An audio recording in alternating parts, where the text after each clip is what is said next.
Well, hello again, and it's Tandem Coaching Academy, Keeping Agile Non-Denominational Podcast. And here's Sherry Silas and I, Alex Goodenough. Well, welcome, everybody. It's good to have you. And today we have our guest, Karl Van Hoey, and he's going to be talking to us along the subject lines of co-creating, coaching as a co-creative process for strategic shifts. So, Karl, why don't you introduce yourself, and then let's hear a little bit about what you have on your mind today. Okido. With pleasure, Sherry. Thank you very much, both of you, to give me the possibility to share a little bit of my knowledge with the world.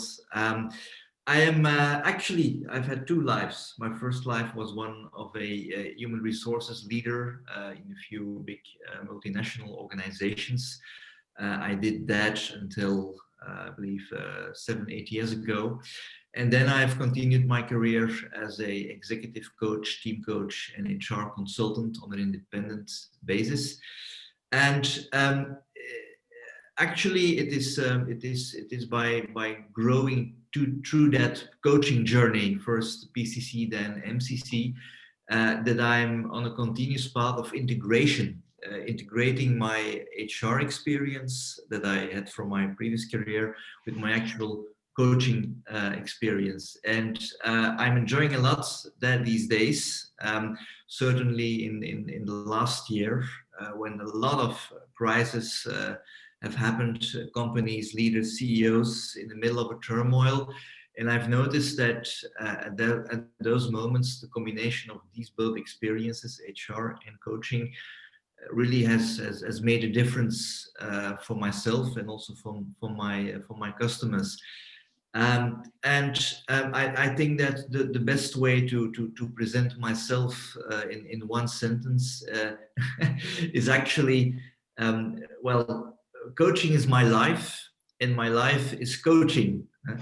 That is the central line for the last 6, 7 years. And before that, it was HR is my life, and my life is HR. And well, I'm privileged to be able to integrate them at this moment, both for my corporate clients, for a team coaching training that has just been set up, and for private executive coaching, which I actually do most. Well, that's about it. Me in 2 sentences. Well, awesome. I love your description of what your life is. So, tell us a little bit about coaching and how you use that in crisis situations. I'm really Yeah, interested to hear that. that's a wonderful question, and I must admit that it is particularly the last year, the horrible COVID year, that I've been going myself through some shifts on that level as well. When it comes to CEOs or to executive committees, things like vulnerability, things like having the courage to say, the courage to admit that sometimes it's very difficult, that sometimes they literally fear for the continuity of their business, that they fear for their own job, that they fear for their business model.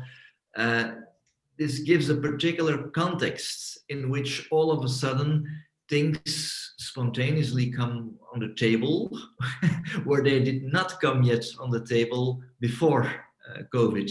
So I've been encountering a lot of situations where I met, on the one hand, very reactive, almost fearful reactions, and also the willingness to finally be more proactively open to some strategic shifts in business, strategic shift in business models, and also strategic shifts in leadership behavior. So I've encountered, specifically the last year, situations where there was a part of fear, good heavens, we need to do something, but also the awareness that some proactive thinking, proactive strategic thinking was necessary. And in those situations, I've seen that suddenly a lot becomes possible that was not yet possible before. That is a typical symptom of last year. And their coaching has been able to play an important part in what I did. So I hear you talking about not just executive coaching, but also team coaching. Yes. And so how does that work? Many of our listeners don't really do team coaching, but Yes. sounds interesting. When again there we see interesting evolutions. The last 2 years. When I did team coaching, let's say 5-6 years ago, it was often a kind of team facilitation. That is guiding a team through the development of a new strategic plan, uh, guiding teams through having less conflicts, guiding teams through an aligned vision, those kind of things. Usually 1 or 2 days residentially when you bring the team together in a more or less intimate atmosphere. But there was oftenly a clear methodology, clear strategy towards something. And now when you would look at the core competencies of ICF, well, that's actually not coaching. It's more facilitating or guiding and sometimes even advising or training. And particularly the last 2 years, I've encountered teams where they said, Karl, we don't know. We honestly don't know. And we do not even know how that you could guide us through this process. We do not even know how we can manage to get ourselves through this process. We basically have to start from a blank page. And that is where you really get a chance to work co-creatively with teams on all possible levels, and to really start from a blank sheet. And that comes closer to things like co-creative partnership, to things like being fully present, to things like being able to choose in the moment what to do, to really go and explore what is wanting to happen. Because again, when your actual business model does not seem resilient enough to walk and survive through crisis, then, well, it's a matter of necessity to stand open for new things and to start from a blank page. So I would say that perhaps strangely, but the horrible year that is behind us, I believe that team coaching, the way that, well, in my case, my credentialing body ICF looks at it, has become more powerful than before. Hmm. Yeah, and it's interesting. Hopefully 2020 is behind us, and I've been telling everybody that 2021 should be better than 2020, and it's quite a low bar to clear at this point, right? Uh, so it's really interesting that you bring up the topics that what you do with teams, ICF might just kind of scoff at or just look at like facilitation or whatever that is. But that also brings back the topic is that we coaches not only coach, we serve the client the best way they need. And Yes. if they need some knowledge, some SME, you come with a deep HR background, why not? Right? Yes. This is an absolute legitimate observation. What I've noticed in myself, when being in front of a team, that is that, let's say, holding space for the team, empowering for what the team wants to do, empowering for what the team wants to happen, and holding, if you wish, an energetic field of energy between you and the team, for empowering the team to become what it wants to become, has become much more important than guiding them through a process, which I did, which I did basically before COVID, way too much. And there's also another element that is inside of me as coach, that is the element courage. And it requires courage to let go of the methodology or the strategy that you have proposed in the offer that you made for the team, the offer that they signed and say, yes, Karl, you're going to guide us 2 days through that methodology, through that pathway. It occurs that after 1 or 2 hours being together, the team comes to the conclusion, Karl, you can forget what we discussed earlier. We're just going to co-create and you're going to guide us. It's a wonderful moment that the team allows you to do that, but it requires a bit of courage, because you're all of a sudden pretty much on your own, and you're up to your intuition, you're up to what the team is giving you, you're up to the energy that you sense or that you do not sense. So basically it requires that you also jump yourself in the swimming pool, and that you swim together with the team without falling back on your preparation. Mhm. And one word that's coming up for me when you say it requires mastery.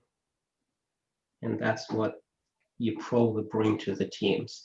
So I'm wondering, in this year of turmoil, 2020, right? What do you think made coaching to be more effective than your usual kind of crisis management tools? Well, the fact that the traditional crisis management tools or crisis management decision-making processes, if yet they already exist, did not seem to work anymore. I've two, three cases where actually CEOs have called me and said, Karl, please, you should help me, but I do not exactly know what question to ask you, literally. And that is fantastic, because generally you go to a client with coaching, not as a solution, but coaching as a strategy, a process, a methodology to clarify things that don't work. As a strategy, a tool, a process to develop things. That's how you go with coaching to a client. But there's always a basic question. Karl, I need help with problem X or Y.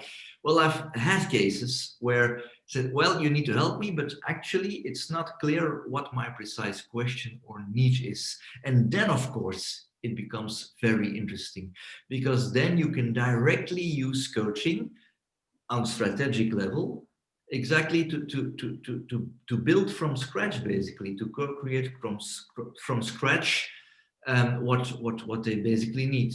I give you one example. It was a beautiful example. It was a very, very small accountancy office, and it's not because it's not a huge client that the program was not of strategic order. Due to the crisis, they lost quite of their customers, because one, the customers couldn't pay their bills anymore, couldn't pay the bills of the accountants that have billing hours anymore. So they lost an important part of their customers. And I applied there a methodology. I will perhaps talk later a little bit more in detail about that, called strategic facilitation. I've also written an article on that in HR Director magazine.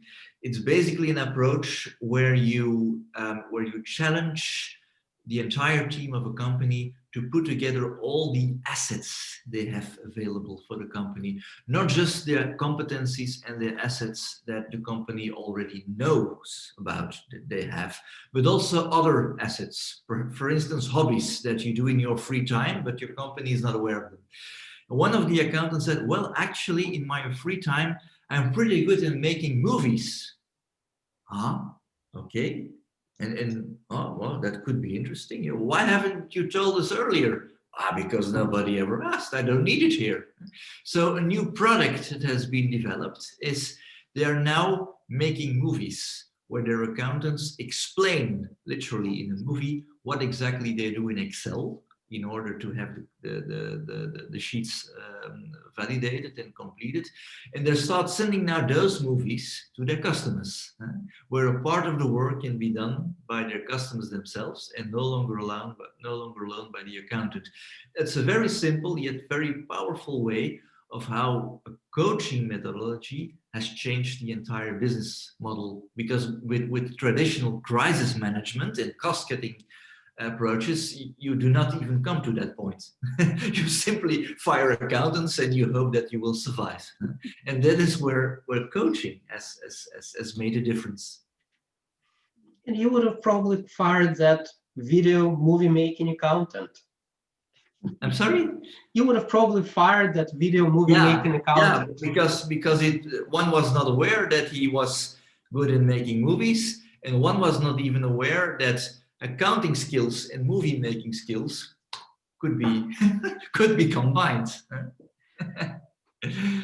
And at those moments, you very clearly see that how even in the most horrible, miserable circumstances, well, coaching can make a difference really as a strategic tool. And my personal mission is to make that even more clear, huh, in the business world. So how do you talk to your clients about how bringing some of these innovative practices and using coaching to really dig into the strategic? Yeah.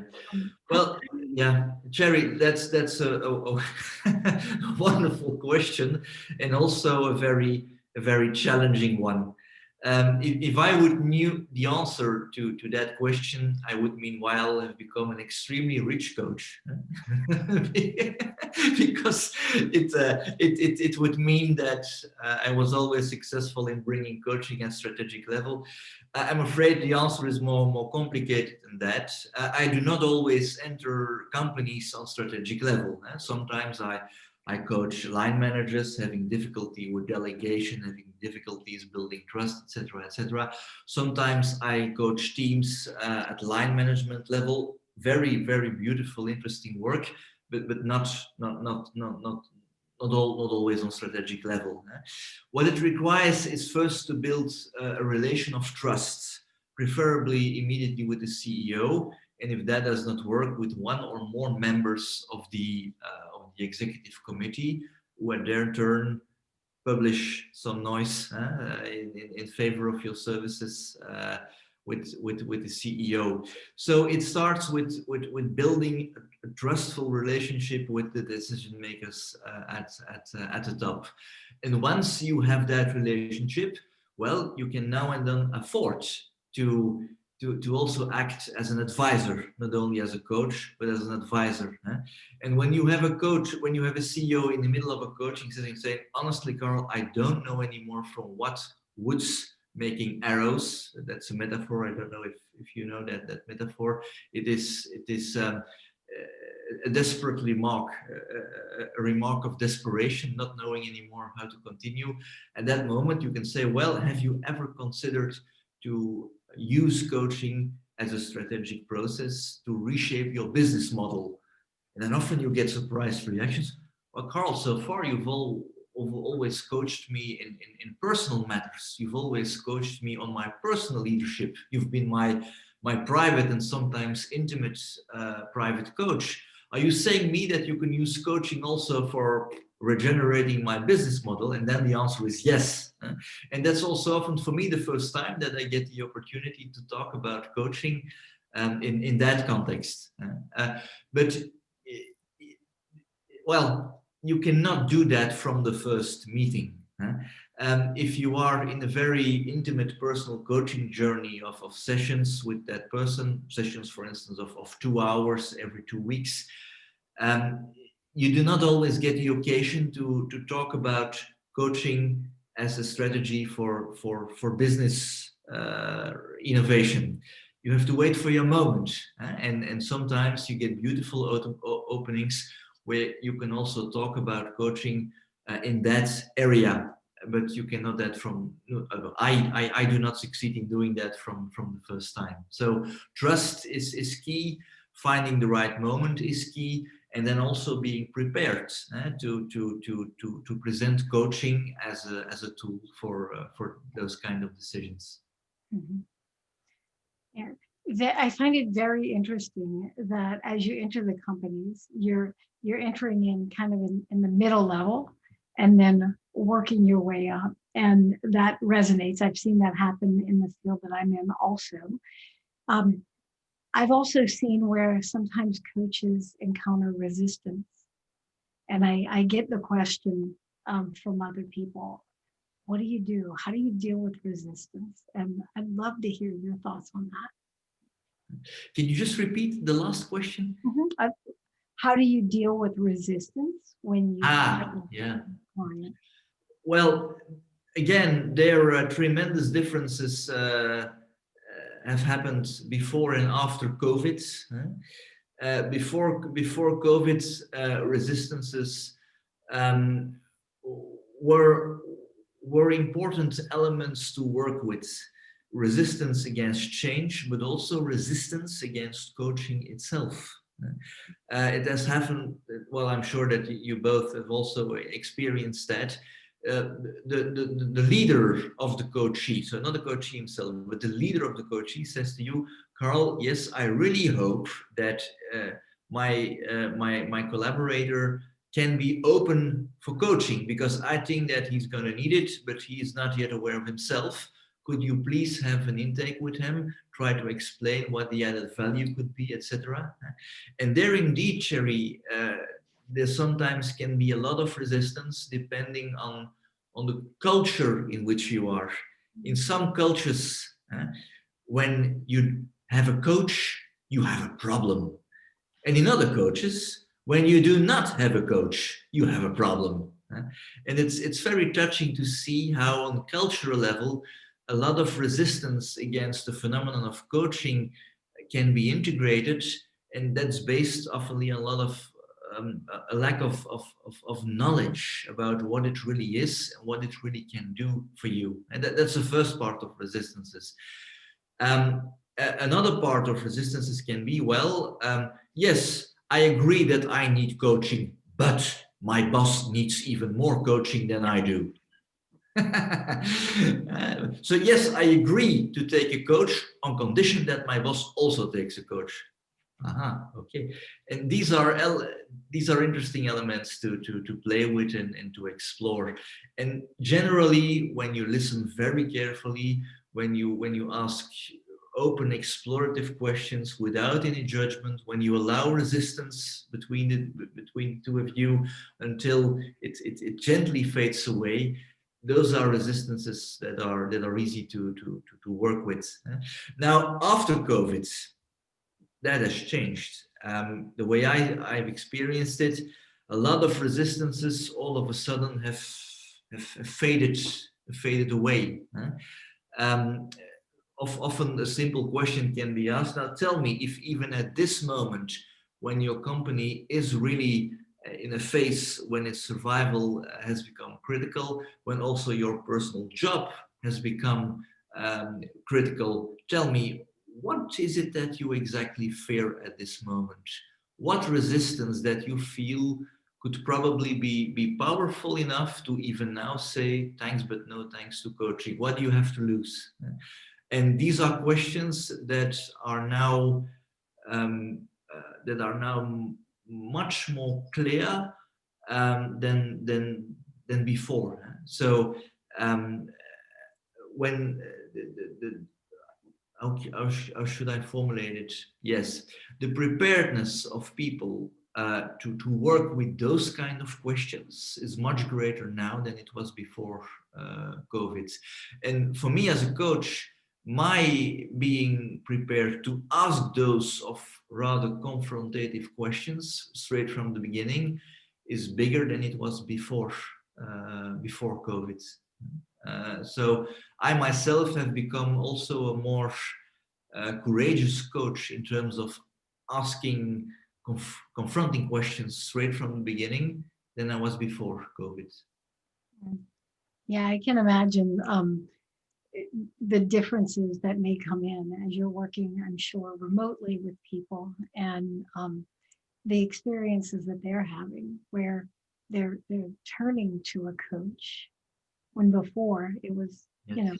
it was something that they might have resisted. Now it can really just be a good help for them and a stress release. Yeah. And so if we assume for a moment that the company does embrace coaching, and they're like, all right, Karl, you said we could use coaching, change our whole business model.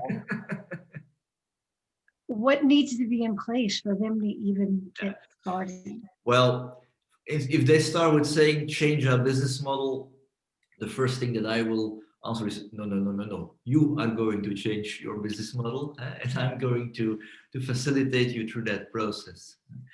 Um, well, there are many companies that, in the midst of crisis, have had the courage to take decisions that they were not being capable of doing that before. Another client that I coached in the middle of the COVID crisis. I'm not, well, it's a company here based in Belgium. You're not going to know it, but for reasons of discretion, I won't mention it. It's a company active in the production of water equipment, pipelines, etc. And due to not necessarily COVID itself, but due to restrictions in trade opposed by Russia, and at a certain moment also imposed by the United States, some important customers could not benefit anymore from certain tariffs or reductions that they had on their contracts. And so that means the conditions for their buyers had become much worse all of a sudden. So they saw disappear, I believe, 30-40% of their customers in just a few months' time. And above that came COVID, where also their internal customers in Belgium all of a sudden left the building. And so dramatic decrease of the business. And I really encountered quite emotional circumstances there. And then the CEO said, Karl, you once said, I believe, that coaching could be so powerful that it could change the entire the business model of a company. Please tell me a little bit more about that. And then I explained again the strategic facilitation that I did at some other companies. And what you basically need in order to redesign a business model, Cherry, is not so much, well, redesigning the business model itself, but allowing yourself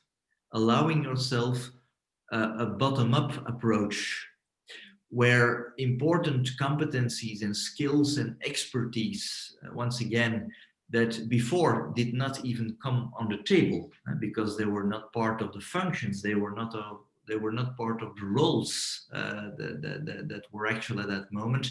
Allow assets that so far were not important yet, that so far were not even known yet. Allow these assets to come on the table and allow yourself as a company to connect them, perhaps in different ways. And that's how you generate a new business model. And that cannot be done until you give yourself the opportunity to listen and co-create them. The example of the accountant with the movie was one, but in the other company about the water equipment is another one. Well, it's the pipes that you have and the instruments and the machines that you produce. For what other purposes can they be used? Well, that's not so clear. That's not so clear.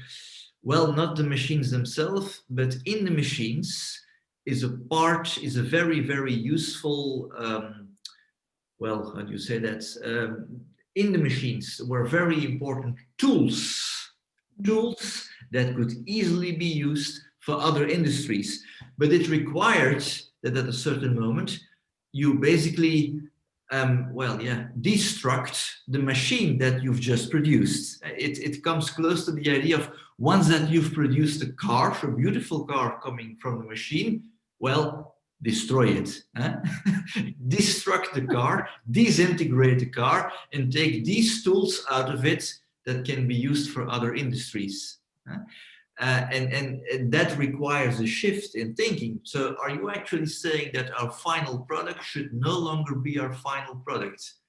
Yes, that could be the consequence. So you take from the product what you need, You add another service to it, consultancy, for instance, and a part of your product together with consultancy, which is new, that becomes a new product. And again, I did not build that product myself. Honestly, I don't have a clue technically on how it's constructed, but I facilitated coaching in a coaching way through that process.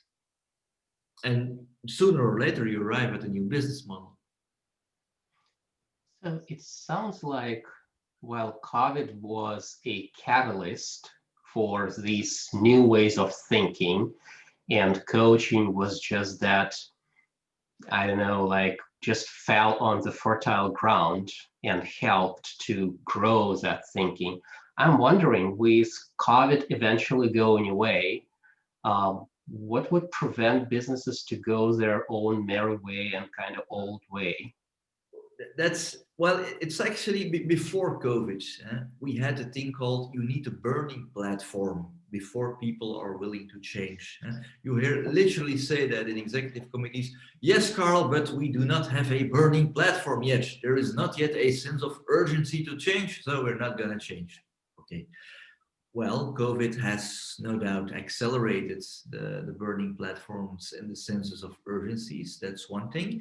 But the hope that I have, and I don't know if that will be confirmed, I hope, and I cross my fingers, that we may have learned from COVID one lesson, that is, do not wait to change, do not wait to innovate until there's not a crisis. So I hope, but I'm honestly not sure, that a sense of strategic proactivity, leaders being prepared to, well, prepare the future to be innovative even when there's no crisis.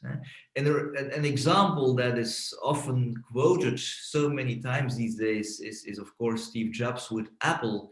But actually, when we are really honest, that's not a good example either, because Steve Jobs was brought back into Apple at a moment that Apple was, I think, pretty close to be broken, pretty close to failure. So also there, the most innovative companies, at least now, you see that the most radical shifts they've made at the moment when the water was here.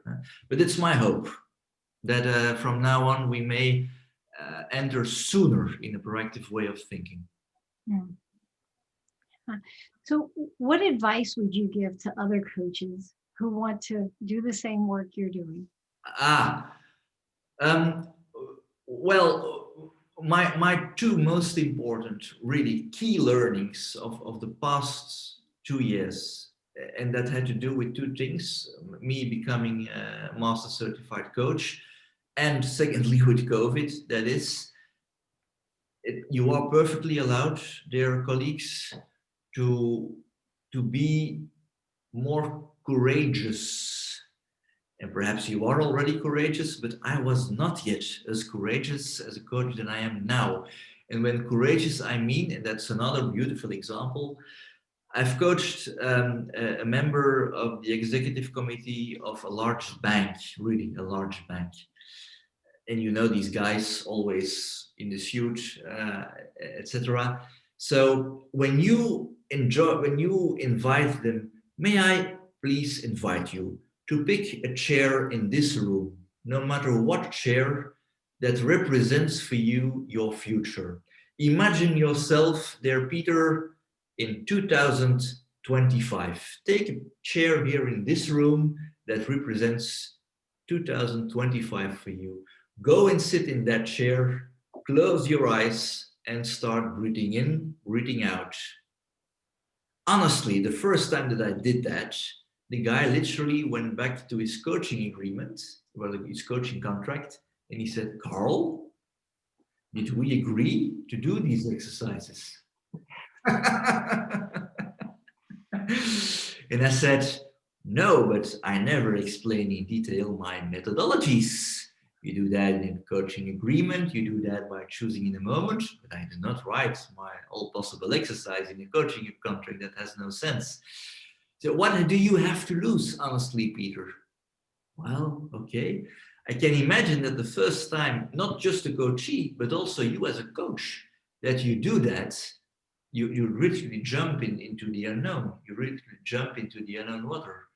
And if there's one advice for my colleague coaches, become a little bit more courageous in experimenting with exercises that may be far out of the comfort zone for your coachee, but also for you. Well, Karl, I want to challenge you. I want to ask you to pick the chair in the room that represents your future and tell us a little bit about what's going on for you today and what do you have ahead that you want to share? Okay, well, I saw that question myself, didn't I? Well, what's happening today? It's well. First of all, I'm glad that I'm still surviving, because honestly, 2020 has been a very challenging year for my business. A lot of huge contracts have been postponed or some cancelled. I see now that, and also in the last quarter, that things are going a little bit up again, but it's been challenging. So where I'm now, I'm in a mixture of individual executive coaching that I love a lot, team coaching that I love a lot. Sometimes on strategic level, but not always, but sometimes and more it is. Besides that, I'm also starting activities in a brand new team coaching program where we will train upcoming ICF coaches that are willing to specialize in team coaching. That's also new.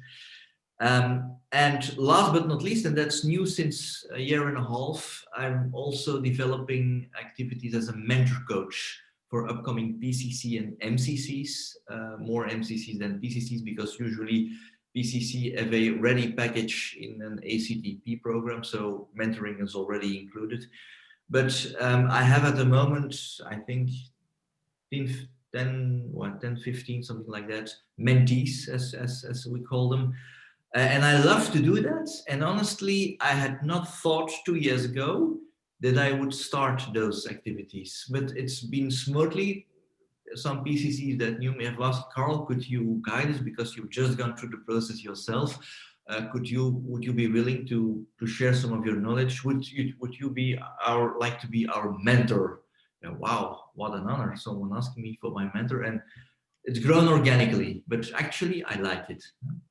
What I see for the future, 2025, Cherry, that's a good question. I hope, but I'm not entirely yet to visualize it for myself. I'm gonna close my eyes for a while. What I see is that I'm gonna move back to individual coaching and be the coach of more and more decision makers. That's what I see. I do not see yet how I will arrive there, but I see that that's what I'm going to do within 5 years. And I also going to focus on strategic guidance for executive committees.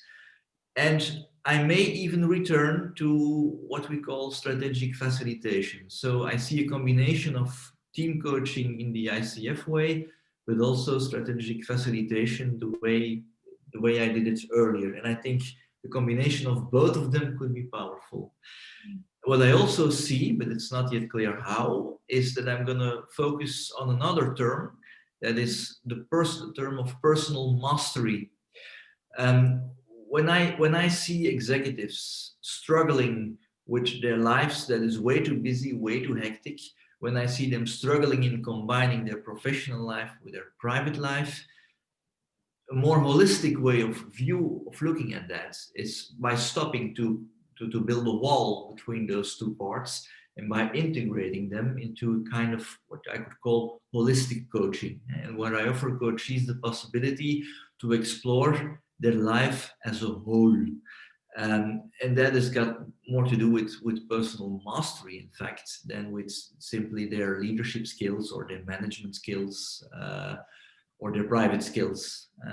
But the way forward is not yet clear, because that could also mean that for me my business model needs to change, because you're in another segment of the market there, and it's not yet clear yet how to swim to there.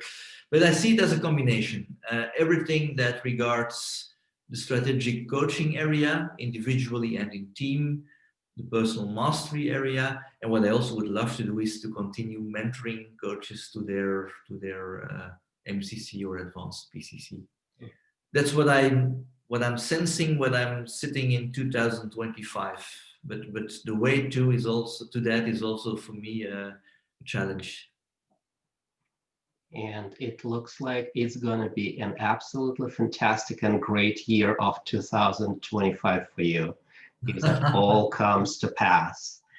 And Karl, I would like to thank you very much for the insight, for the openness, and for the courage to talk to us about what's going on in your business and how you work on your courage. And yeah, it takes a lot.